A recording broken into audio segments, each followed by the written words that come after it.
MIL Odiyar 2 मार्किया प्रश्न selected चलंतु करिबा एवं से सिलेक्टेड प्रश्न जो वीएसटी सिलेक्टेड प्रश्न गुड़िक अच्छी एमसीक्यू हो 2 मार्क हो 3 मार्क हो से गुड़िक करदेव। प्रथम प्रश्न एठी एशियार अधिकांश देशर सबुठु बड़ समस्या कौन? बहुत इंपोर्टेंट प्रश्न, मन देकर शुणिबे। विषय स्वाधीन देशर शिक्षा चिंता, लेखक गोलोक बिहारी दल। तापर लिखिबो कौन ना एशियार अधिकांश देशर सबुठारु बड़ समस्या है लोक माने अशिक्षित निरक्षर होइतिबारु उन्नयन कार्य अनेक पछर पड़ जाइछि। तो समस्या है कौन?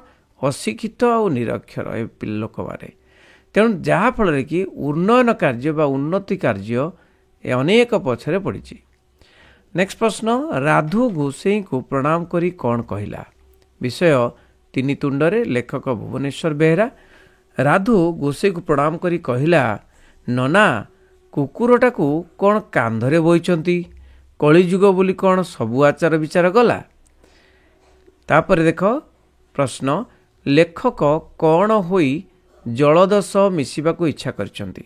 प्रबंध पुष्पपुर रे वर्षावरण, लेखक डॉक्टर कृष्णचंद्र पाणिग्राही। धूम, धूम माने कौन? धुआं। ज्योति माने आलोक, सलिल माने पवन, जलद माने जल सह मिसिबाकू लेखक इच्छा करचंती नहीं। तेणु नेक्स्ट प्रश्न केउं देश रे गुण अपेक्षा प्रोपागंडा ही विशेष काम करे? बहुत इंपोर्टेंट प्रश्न। विषय तीन तुंडरे, लेखक भुवनेश्वर बेहेरा। जेउं देशर जनता निज अधिकार तथा कर्तव्य ज्ञान संबंध में अज्ञ से देश मानकरे गुण अपेक्षा प्रोपागंडा ही विशेष काम करे। कहीं से देश रे कौन से माने अज्ञ, से माने कर्तव्य ज्ञान संबंध में अज्ञ। तेणु गुण अपेक्षा कौन काम करे? प्रोपागंडा, प्रचार। नेक्स्ट प्रश्न भारतर परिचालना पद्धति रे एक नूतन दृष्टिकोण सृष्टि हेले कौन हेबो? विषय स्वाधीन देशर शिक्षा चिंता, लेखक गोलोक बिहारी दल। भारतर परिचालना पद्धति रे एक नूतन दृष्टिकोण सृष्टि हेले अवस्थार परिवर्तन हेबो।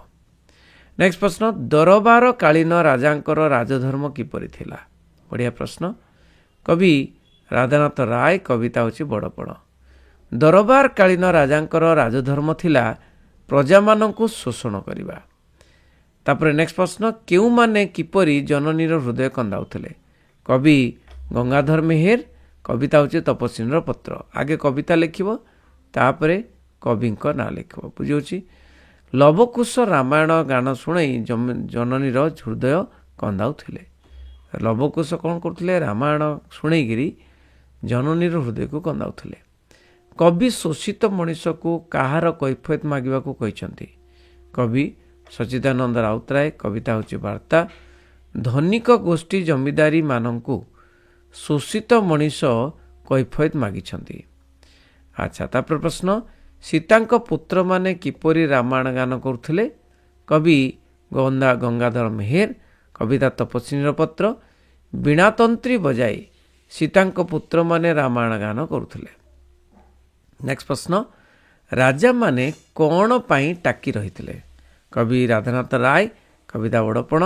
राजा माने जरिमाना पाई टाकी रहिथिले। मोहर पुटुला देखी गोपाल कौन करिथिला? मोहर पुटुला देखी। गल्प सभ्य जमीदार, गाल्पिक फकीरमोहन सेनापति। गोपाल मोहर पुटुला देखी माने आकबरी मोहर पुटुला देखी हाथ में धरी बाबू पाखक धाईला। नेक्स्ट प्रश्न मंत्री वर्गों संपर्क में राजा कौन मंतव्य देइथिले? गल्प आकाश कैंच, गाल्पिक मनोज दास। मंत्री वर्गों संपर्क में राजा मंतव्य देइथिले जे आम मंत्री माने हुए तो मंत्री नहेले बुद्धू, से माने एकाधार रे उभय होई न पारंती। नेक्स्ट प्रश्न राय बहादुर क्षिप्त परी कौन करथिले और घर भितर कौन अनुभव करथिले? गल्प पताका उत्तोलन, गाल्पिक सुरेंद्र महांती। राय बहादुर क्षिप्त परी झरका कबाट गुड़िक पुणी खोली थिले नहीं कि बाहर कोलाहल झड़ परी घर भितर प्रत्येक स्तब्ध अंधकार रे कोण थराई देथिला। कच्छप मांस संपर्क रे विदेशी राजदूत कौन घोषणा करथिले? एटा होची गल्प आकाश कैंच, गाल्पिक मनोज दास। तो यस तो कौन ना कौन करथिले कच्छप मांस संपर्क में विदेशी राजदूत कौन घोषणा करथिले जे आमे दुई महान देश मध्य मैत्री गाढ़तर करिवार आवश्यकता दृष्टि मु मध्य किंचित कच्छप मांस भक्षण पाई प्रस्तुत बोली विदेशी राजदूत घोषणा करथिले। नेक्स्ट प्रश्न कुकुड़ा डाक आगरू गदियान धार्मिक हिंदू महाजन माने कौन करिथांती बहुत इंपोर्टेंट प्रश्न। तो गल्प सभ्य जमीदार गाल्पिक फकीरमोहन सेनापति कुकुड़ा डाक आगरू कलिकतार जेमिति तोप पड़ी थाए गदियान धार्मिक हिंदू महाजन माने गंगा स्नान को बाहरी जाती। नेक्स्ट प्रश्न देख पिला माने ये जो तीनोटी प्रश्न देइछि तार उत्तर करिबा। केउ दीप अखंड रहु बोली प्राबंधिक वर्णना करिसंती। केउ दीप अखंड रहु ना प्रबंध पुष्पपुर रे वर्षावरण प्राबंधिक कृष्णदत्त पाणिग्राही। कटकर बहु कवि ज्ञानी गुणी कर्मी अल्प दिन तले उत्कलर महानिशारे माने महारात्रि रे उजागर रही ज्ञान दीप जालिथिले। सेही दीप अखंड रहु बोली प्राबंधिक वर्णना करछन से ज्ञान दीप अखंड रहु। नेक्स्ट प्रश्न केउ माने राजनैतिक पट्ट परिवर्तन करती। केउ माने करती ना प्रबंध तीन तुंडरे प्राबंधिक भुवनेश्वर बेहेरा जेउ प्रतिनिधि माननकु तराजु धरिबाकू सुजोग मिलेनी से माने राजनैतिक पट्ट परिवर्तन करती। तापरे आरंभ हुए बाउंसराणी खेल। नेक्स्ट प्रश्न आम देशर केउ पद्धति रे छात्र मानकर गुणात्मक मूल्य निर्धारण करने भारी कष्ट। केउ पद्धति रे भारी कष्ट प्रबंध स्वाधीन देशर शिक्षा चिंता प्राबंधिक गोलक बिहारी धल। आम देश में मूलरू चूल पर्यंत जो परीक्षा पद्धति अच्छी से पद्धति रे छात्र मानकर गुणात्मक मूल्य निर्धारण करने भारी कष्ट नहीं कि कौ पद्धति रे ना परीक्षा पद्धति रे यह एक विशाल समस्यार अभ्यास दिए। नेक्स्ट प्रश्न देख पिला माने केउ माने कौन बिकी भांगी चिरकाल खाउचंदी बोली आक्षेप करा जायछि। केउ माने तो उत्तर होची कविता बड़पण कवि राधानाथ राय। उत्कलर गर्वराज पूर्व राजा महाराजांकर विशाल प्रतिष्ठा थिला।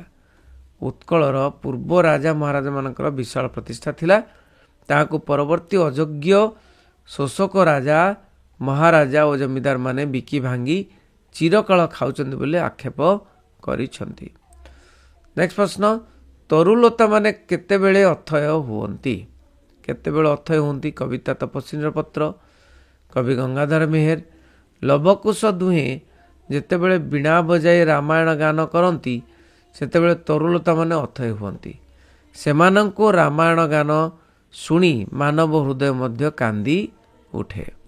नेक्स्ट प्रश्न कविता नेक्स्ट प्रश्न कौन अच्छी देखिबा। कवि मनुष्यपुत्र को दग्ध हेबापाई कहीं कहिचंती। कविता वार्ता कवि सच्चिदानंद राउतराय। कीट पतंग भली मनुष्यपुत्र दग्ध हेले तहिरु जगतर वैषम्य को जाली पोड़ी छारखार करी देवार ज्ञान रश्मि लाभ करिवो। या परे समता आसी बोली कवि कहिचंती। तेणु जगतर वैषम्य को जाली पोड़ी छारखार करी देवार ज्ञान रश्मि लाभ करिवो कोटु दग्ध हेले जाई। नेक्स्ट प्रश्न हरिबोल बाबू केउ दुईटी सभार संपादक थिले। गल्प सभ्य जमीदार गाल्पिक फकीरमोहन सेनापति। जमीदार बाबू हरिबोल बाबू को ग्राम मध्य जड़े योग्य लक्ष्य बोली स्थिर कले। तेणु से ज्ञानवर्धिनी और स्त्री स्वाधीनता विमर्दिनी नाम दुईटी सभार संपादक थिले। नेक्स्ट प्रश्न 25 वर्ष धरी रायबहादुर निजको कौन सांत्वना दे आछंती। 25 वर्ष धरी कौन ना पताका उत्तोलन गल्प गाल्पिक सुरेंद्र महांती। 25 वर्ष धरी रायबहादुर निजको सांत्वना दे आछंती जे ए पुत्र हत्या कर्तव्य साधन या निर्मम होई पारे मात्र अन्याय नुहे। नेक्स्ट प्रश्न कंबुग्रीव को संकट कौन चेताई देथिला। कौन हम ना आकाश कईच गल्प गाल्पिक मनोज दास। कंबुग्रीव को संकट चेताई देथिला जे सेमानंको वन पर्वत नगर जनपद उपर देई निरवच्छिन्न गति रे उड़ी जावाकू पड़िबो। तेणु शून्य रे थिबा जाए से मुह खोलिबो नाही। किए कहिथिला संकट बतई देथिला चितई देथिला जे शून्य रे थिबा जाए मुह खोलिबो नाही रे नले पड़ी मरी जीवो नहीं। तेणु पिला माने एई बडी सिलेक्टेड प्रश्न गुडी को आनिबी तेणु समस्त शेयर करिवो रहिली बंदे उत्कल जननी।